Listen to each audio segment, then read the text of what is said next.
Você já chegou a um ponto onde tudo ao seu redor parecia estar desmoronando? O emprego que ia mal, o relacionamento que escorregava pelos dedos, a saúde que cobrava o preço dos anos de descuido, os sonhos que pareciam cada vez mais distantes, como miragens numa estrada quente que nunca se alcança de verdade. E no meio desse caos, uma voz surgia dentro de você, sussurrando que talvez fosse hora de parar, que talvez você não fosse feito para aquilo, que talvez alguns fossem simplesmente mais fortes, mais sortudos, mais destinados ao sucesso. Essa voz é a inimiga mais perigosa que você já enfrentou. Não porque ela grita, mas porque fala suave, com a sua própria entonação, com palavras que parecem razoáveis, com argumentos que parecem lógicos. E se você não aprendeu a reconhecê-la, ela já ganhou metade da batalha. Miyamoto Musashi, o maior guerreiro do Japão feudal, invicto em mais de 60 duelos de vida ou morte, entendeu algo que a maioria das pessoas leva uma vida inteira para perceber. A batalha mais decisiva nunca acontece lá fora, ela acontece dentro, nos pensamentos que você alimenta às 3 da manhã quando o sono não vem, nas decisões que você toma quando ninguém está olhando, no impulso de se levantar mais uma vez depois de ter caído pela 10ª vez no mesmo dia. Musashi não era apenas habilidoso com a espada, ele era inabalável na mente. E foi exatamente essa inabalabilidade que o tornou lendário, que fez seu nome atravessar séculos até chegar aqui, até chegar em você. Neste roteiro você vai descobrir o que significa resistência de verdade, não a resistência frágil de quem aguenta porque não tem outra opção, mas a resistência forjada, aquela que escolhe continuar mesmo quando poderia desistir com justificativa nobre, aquela que não espera as condições ideais para agir, aquela que transforma a adversidade em material de construção. Porque existe uma diferença fundamental entre sobreviver ao caos e emergir dele mais forte. E essa diferença está inteiramente dentro de você.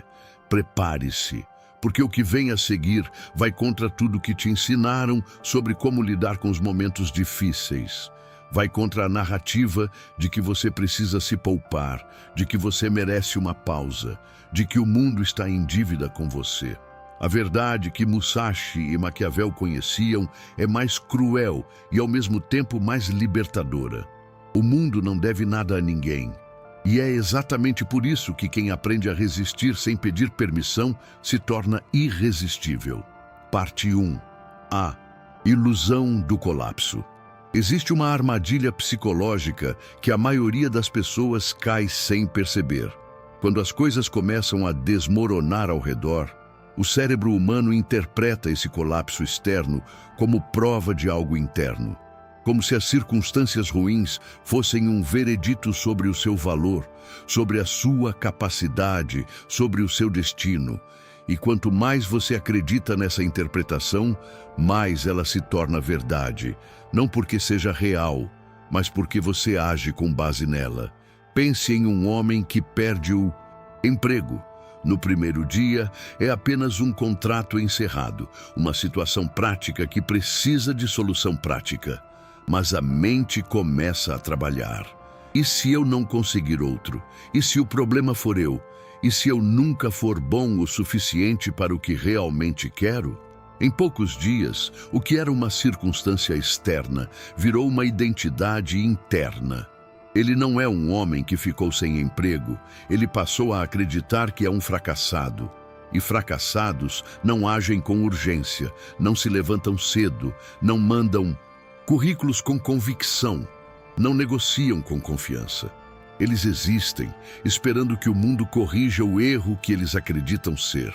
Musashi viu esse mecanismo destruir guerreiros muito mais habilidosos do que ele.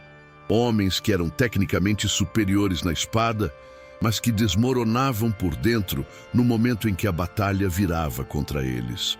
Quando perdiam vantagem no duelo, o medo os invadia, os movimentos ficavam tensos, a respiração encurtava, a estratégia sumia. E era nesse momento que Musashi avançava, não porque fosse mais forte, mas porque havia treinado para não colapsar por dentro quando o externo colapsa. A primeira lição da resistência inabalável é essa: separar radicalmente as circunstâncias externas da narrativa interna. Quando algo desmorona ao seu redor, a pergunta não é o que isso diz sobre mim. A pergunta é: qual é o próximo movimento? Essa separação não é fria ou insensível. Ela é estratégica. Ela é o fundamento sobre o qual tudo mais se constrói. Porque um homem que sabe separar o fato da interpretação nunca é derrotado pela realidade. Ele apenas é desafiado por ela. Pratique isso agora mesmo. Pense em algo que está desmoronando na sua vida neste momento. Uma situação, uma relação, um objetivo que parece ter empacado. Agora faça a seguinte separação mental. De um lado, os fatos objetivos. Do outro, as histórias que você está contando sobre esses fatos. Quantas dessas histórias são verdades verificáveis? E quantas são interpretações nascidas do medo? A resposta vai revelar onde o verdadeiro trabalho precisa ser feito. Parte 2. O erro de esperar condições ideais. Há uma frase que Musashi escreveu no livro dos 5 Anéis que muito poucos entendem de verdade. Ele dizia que o guerreiro não deve esperar o momento perfeito para agir, mas criar as condições da vitória com o que tem disponível. Essa afirmação parece simples, mas ela é uma sentença de morte para um dos vícios mais comuns da mente moderna: o vírus da espera. Você conhece esse vírus. Ele fala de formas diferentes dependendo da pessoa, mas o padrão é sempre o mesmo. Quando eu tiver mais dinheiro, começo o negócio. Quando perder os quilos que preciso, vou ao evento. Quando minha vida estiver mais estável, vou me dedicar ao que realmente importa. Quando as coisas melhorarem, então eu ajo. Isso é o vírus da espera. E ele é mortal não porque paralisa de imediato, mas porque paralisa de forma gradual, tão suave que você nem percebe que está parado. Maquiavel, que entendia de poder e estratégia como poucos, dizia que o homem que espera as condições ideais será destruído pelas condições reais. Ele observou príncipes, generais, homens poderosos fracassarem não por falta de talento, mas por acreditarem que podiam escolher o momento certo para agir. A fortuna, ele escrevia, favorece o audacioso, o homem que age mesmo quando o terreno é instável, mesmo quando os recursos são limitados, mesmo quando o resultado é incerto. A resistência inabalável não é a capacidade de aguentar sem fazer nada enquanto espera condições melhores. É a capacidade de agir dentro das condições atuais, por piores que sejam, e extrair de cada ação uma vantagem, por mínima que seja. É sobre o homem que perdeu o emprego e no dia seguinte, ainda com o coração apertado, abre o computador e manda 10 mensagens. Não porque está motivado, não porque as condições são boas, mas porque entende que movimento gera movimento e que quem para no caos tende a afundar no caos. Existe uma confusão muito comum que precisa ser desfeita aqui. As pessoas confundem resistência com rigidez. Acham que resistir significa insistir no mesmo caminho, mesmo quando ele claramente não funciona. Isso não é resistência, é teimosia cega.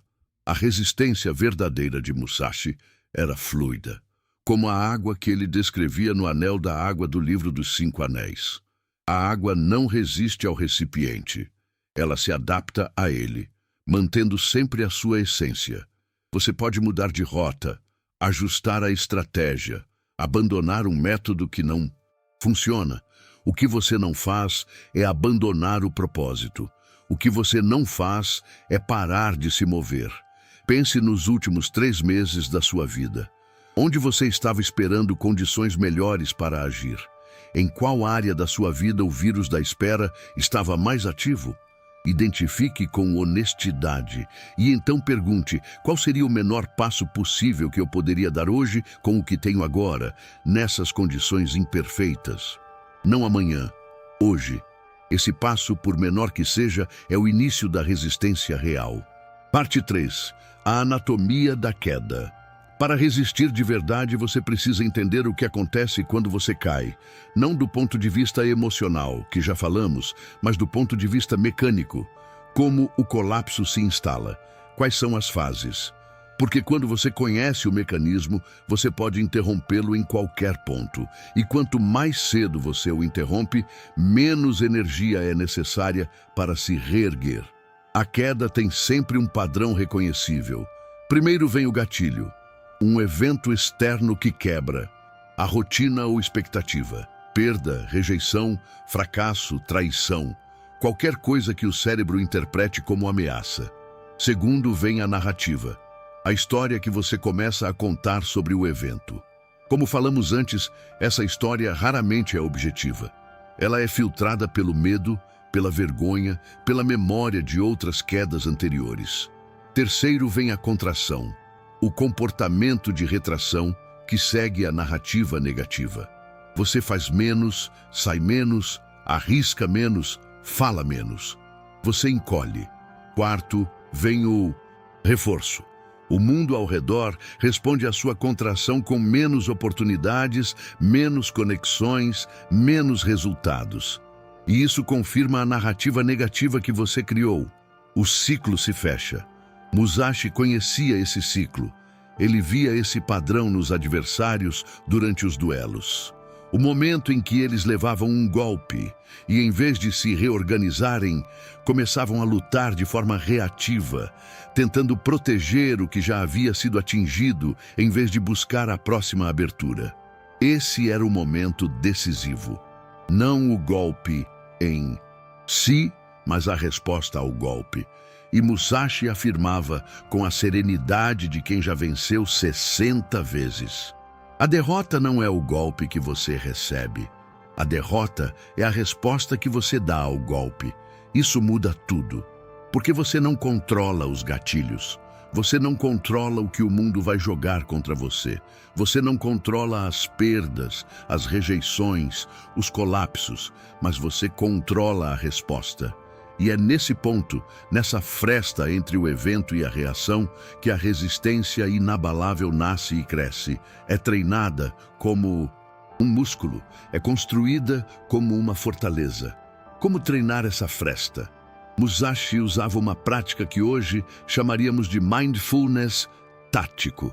Antes de reagir, ele observava. Não como passividade, mas como estratégia. Um segundo de observação consciente entre o gatilho e a resposta. Esse segundo pode parecer insignificante, mas para quem treina, ele é a diferença entre uma decisão reativa e uma decisão intencional. Entre uma resposta que amplifica o colapso e uma resposta que começa a reconstrução. Pratique isso hoje. Da próxima vez que algo ao seu redor desmoronar, seja grande ou pequeno, antes de reagir, pause. Respire. Pergunte: esta é a minha resposta mais inteligente ou é apenas minha resposta mais automática? Essa pergunta, repetida ao longo de semanas, vai mudando o seu padrão de reação. E um padrão de reação diferente produz uma vida diferente. Parte 4. Quando o corpo quer parar e a mente precisa decidir. Há um momento específico na jornada de qualquer pessoa que decide se transformar. Um momento que nenhum livro de autoajuda descreve com honestidade, porque é desconfortável demais para ser embalado em motivação fácil. É o momento em que o corpo quer parar e você precisa decidir se vai deixar. Esse momento não acontece no início. No início, há a adrenalina, a novidade, há a energia do propósito recém-descoberto. O momento crítico vem depois, quando a novidade passou, quando os primeiros resultados demoraram mais do que você esperava, quando as pessoas ao redor começaram a questionar suas escolhas, Quando você olha para a distância que ainda precisa percorrer e ela parece maior do que no primeiro dia. Esse é o ponto de ruptura. E é aqui que a maioria das pessoas para. Não por fraqueza, mas por falta de compreensão de que esse momento é exatamente onde a transformação real começa. Musashi descreveu isso no princípio do vazio, o quinto anel do seu livro. O vazio não é ausência. É o espaço entre o que você era e o que você está se tornando. É o momento de maior desconforto, porque o antigo já foi destruído e o novo ainda não foi construído. É o momento em que você está mais vulnerável. E é exatamente por isso que ele é o mais valioso. Porque quem atravessa o vazio sem fugir, emerge com uma solidez interior que não existia antes. Maquiavel teria uma leitura diferente do mesmo fenômeno, igualmente válida. Ele diria que os homens que chegam ao poder real são aqueles que não recuaram no momento em que o custo do avanço se tornou visível. Porque a maioria recua. E é exatamente esse recuo da maioria que cria o espaço para os poucos que continuam. A resistência não apenas te transforma, ela te posiciona. Quem resiste quando os outros desistem, herda o campo que os outros abandonaram. Como praticar resistência nesse momento crítico? Com 3 ferramentas específicas. Primeira, âncora de propósito. Quando o corpo quer parar, você precisa ter uma razão clara, escrita, visível para continuar. Não uma razão vaga como quero ser bem-sucedido. Uma razão específica, pessoal, visceral, que conecta o seu esforço diário a algo que genuinamente importa para você. Sem essa âncora, qualquer vento é suficiente para fazer o barco girar. Segunda ferramenta, compressão de horizonte. Quando o caminho parece longo demais, comprima o horizonte. Pare de olhar para o destino final e comece a olhar apenas para as próximas 24 horas. O que você pode fazer hoje? Apenas hoje. Musashi não pensava nos 60 duelos quando estava no primeiro. Ele pensava no duelo diante dele, um de cada vez. Essa compressão do horizonte não é ingenuidade, é estratégia de sobrevivência mental. Terceira ferramenta, aliança seletiva. Escolha, com cuidado cirúrgico, 1 ou 2 pessoas que entenderam o valor da resistência e que não vão te encorajar a parar quando o caminho ficar difícil.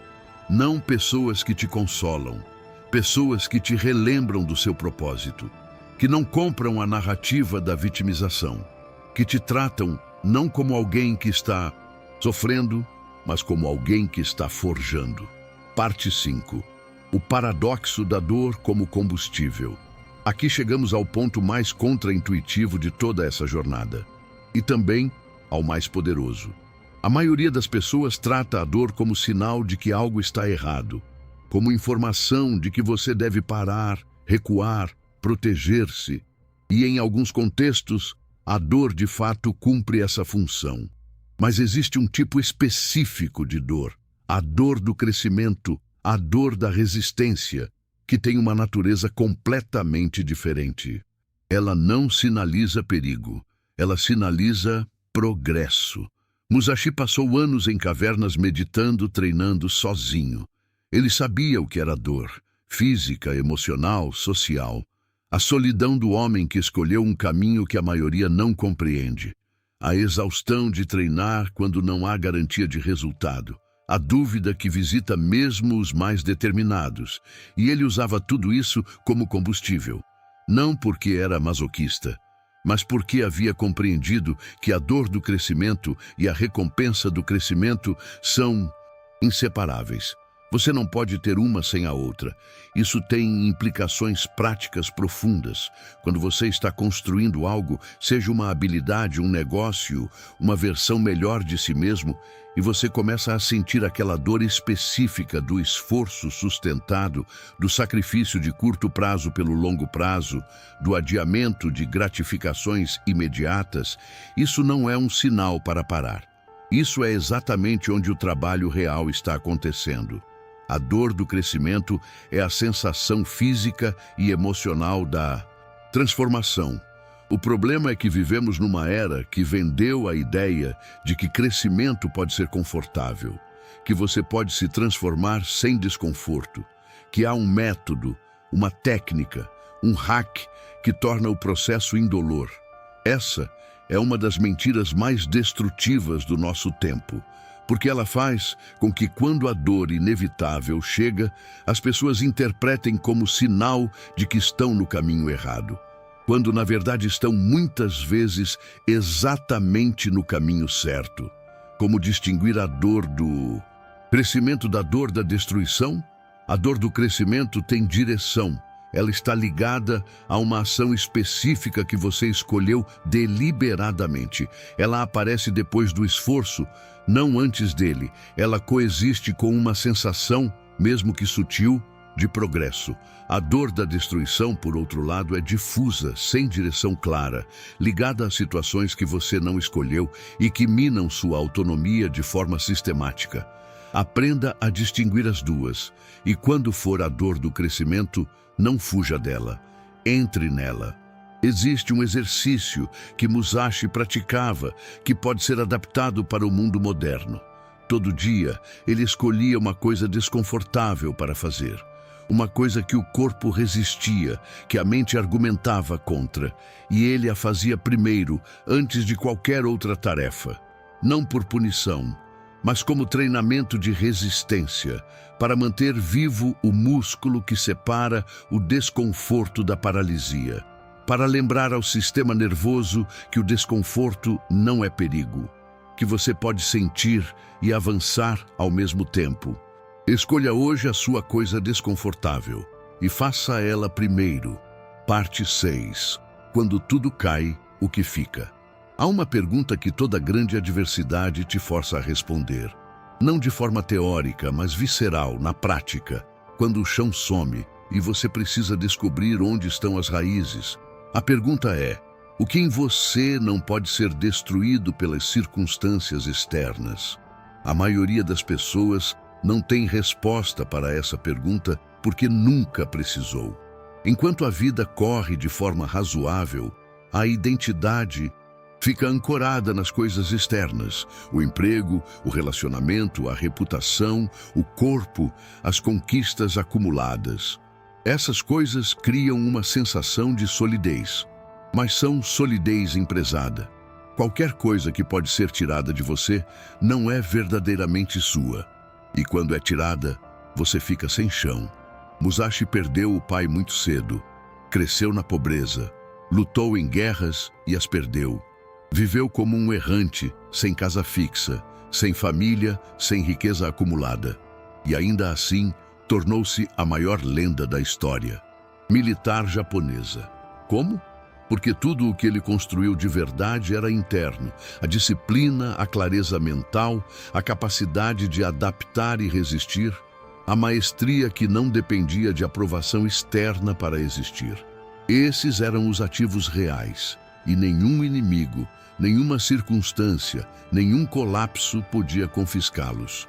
Maquiavel chamaria isso de virtude, que não se traduz exatamente como virtude no sentido moral, mas como a qualidade intrínseca que torna um homem capaz de navegar a fortuna, que é como ele chamava as circunstâncias imprevisíveis da vida.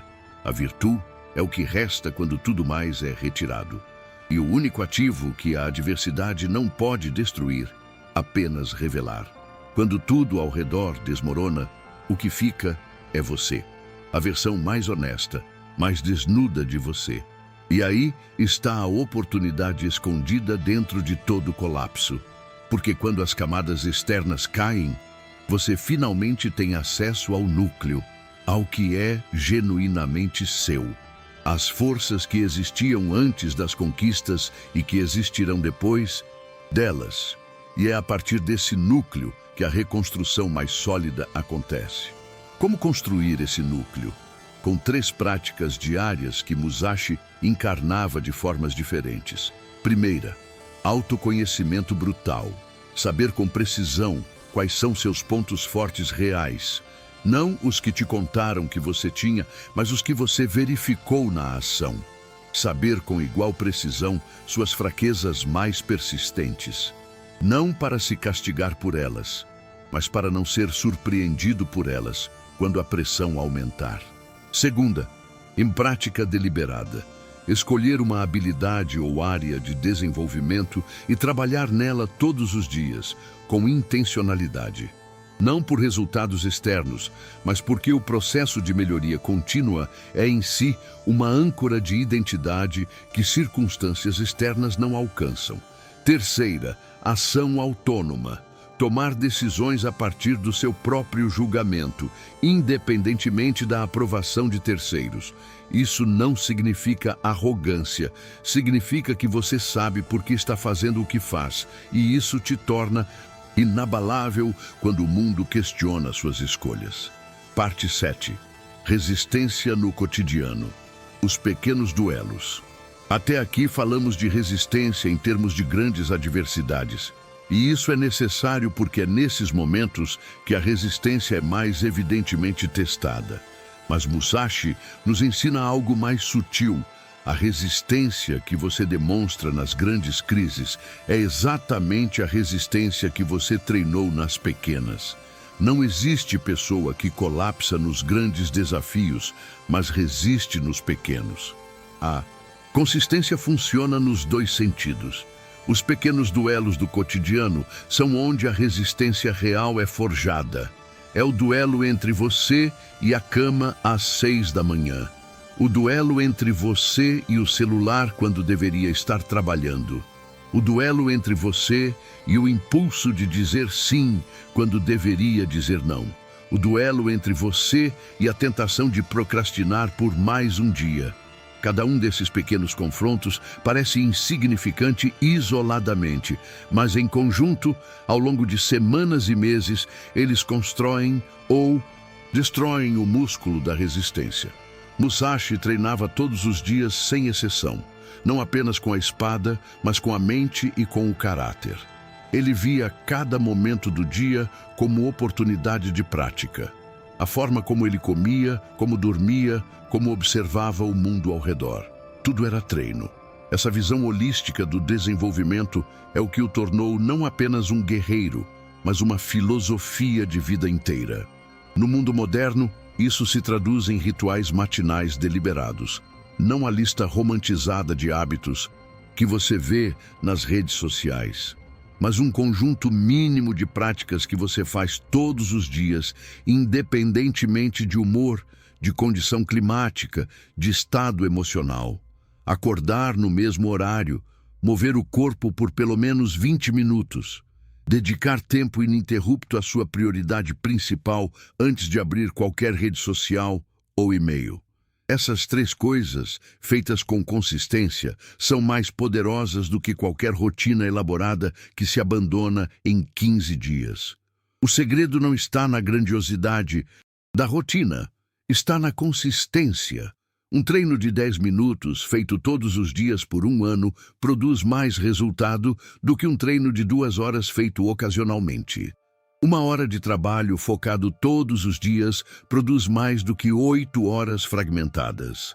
A resistência no cotidiano é feita de disciplina minimalista, porém inabalável. Existe também a dimensão social dos pequenos duelos. O duelo de não ceder à pressão social quando ela vai contra o seu propósito. O duelo de não se deixar contaminar pelo negativismo das pessoas ao redor. O duelo de manter sua visão de longo prazo quando todo o ambiente ao redor opera no curto prazo. Musashi era solitário por escolha, não por falta de habilidade social. Ele sabia que certas companhias corroem a resistência de dentro para fora, não de forma dramática, mas de forma gradual, como água que desgasta pedra. Escolha com quem você passa seu tempo.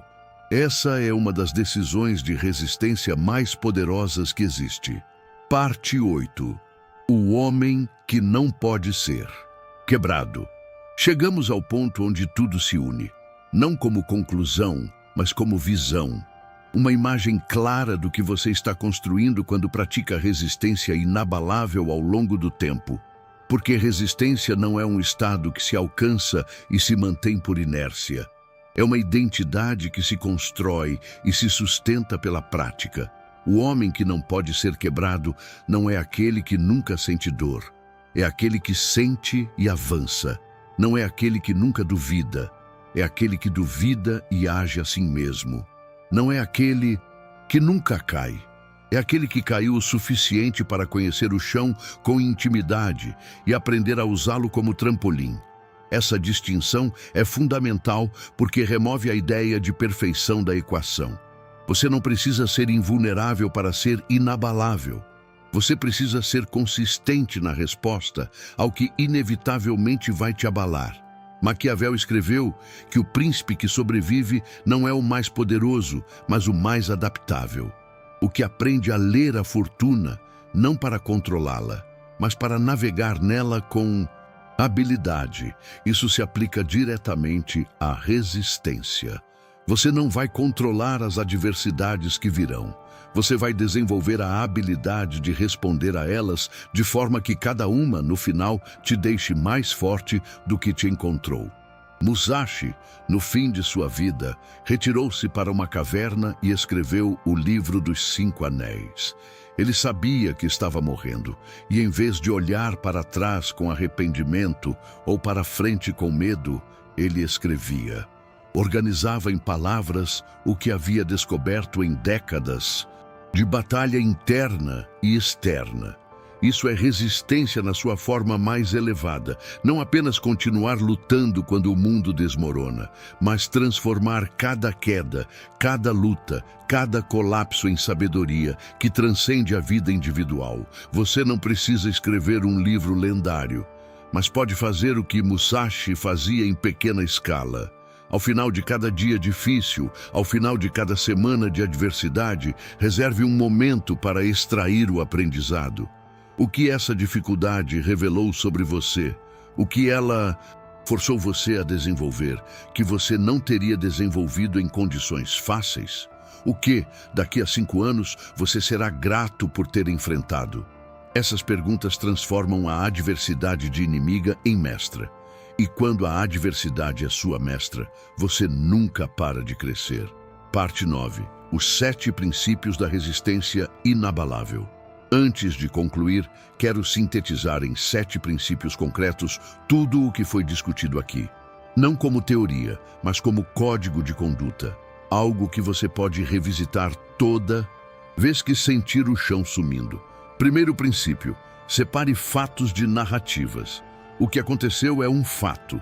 O que você pensa sobre o que aconteceu é uma narrativa. Nunca confunda os dois. Mantenha os fatos claros e questione as narrativas sem piedade. Segundo princípio: haja dentro das condições atuais. Não espere condições melhores. Elas raramente chegam sem que você as crie com ação dentro das condições presentes. O movimento imperfeito hoje é sempre superior ao plano perfeito para amanhã. Terceiro princípio: conheça a anatomia da sua queda. Identifique seus gatilhos, suas narrativas automáticas, seus padrões de contração. Quando você conhece o mecanismo, pode interrompê-lo antes de completar o ciclo. Quarto princípio: encontre a sua âncora de propósito. Tenha uma razão clara, específica e visceral para continuar. Escreva ela, leia ela nos momentos difíceis. Deixe ela ser mais barulhenta do que o desconforto. Quinto princípio: use a dor do crescimento como combustível. Diferencie. A dor que sinaliza destruição da dor que sinaliza progresso. E quando for a segunda, avance nela em vez de fugir. Sexto princípio: construa o núcleo interno. Invista todos os dias em habilidades, conhecimentos e qualidades que não podem ser confiscadas por circunstâncias externas. Esses são seus ativos reais. Sétimo princípio: trate os pequenos duelos como treinamento. A consistência nos pequenos confrontos diários é o que te prepara para os grandes. Não existe resistência ocasional. Existe resistência que se constrói ou que se perde. todos os dias, nas pequenas escolhas. Esses 7 princípios não são uma fórmula para uma vida sem dificuldades. São uma filosofia para uma vida que não é quebrada por elas. Parte 10. O guerreiro que você já é. Existe algo que ninguém te disse com clareza suficiente. Você já passou por momentos que deveriam ter te quebrado e não quebraram. Você já carregou peso que era pesado demais e mesmo assim chegou aqui.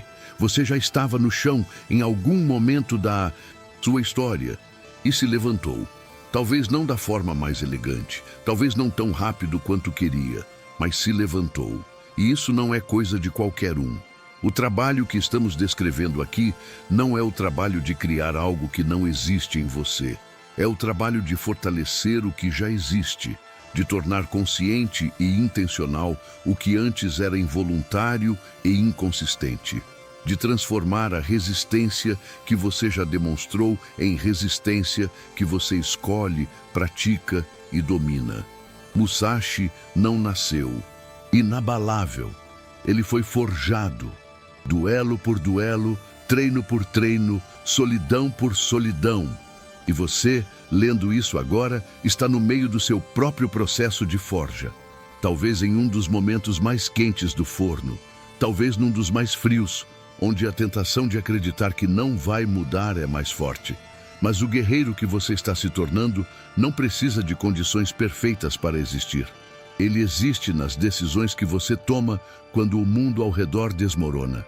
Ele existe na escolha de se levantar mais uma vez. Ele existe no olhar que continua firme quando tudo parece incerto. Esse guerreiro não é um ideal distante. Ele é a versão de você que emerge quando você para de fugir do desconforto e começa a entrar nele de forma deliberada, estratégica e consistente. Quando o mundo desmorona, o guerreiro apenas começa. Não porque seja insensível ao colapso, mas porque aprendeu que o colapso é apenas o início do próximo ciclo de construção, que cada queda carrega, embutida nela, a matéria-prima da próxima ascensão, que a resistência não é o oposto da dor, é a transformação da dor em direção. Se você chegou até aqui, sabe disso de alguma forma, não de forma teórica, mas em alguma camada mais funda, onde as verdades que importam residem. E agora o convite é simples. Não espere o próximo colapso para praticar. Comece agora, no dia de hoje, com o que está disponível, com os desafios que já estão diante de você. Cada um deles é uma oportunidade de treino. Cada um deles é um duelo que, se enfrentado com presença e intenção, te deixa um pouco mais inabalável do que você era antes. Deixe nos comentários a frase: eu sou a tempestade que não cede. Não pelo algoritmo, como um pacto consigo mesmo, como um lembrete de quem você está escolhendo ser. Porque a maior batalha não está lá fora, ela sempre esteve dentro. E você, ao reconhecer isso, já venceu a mais importante de todas.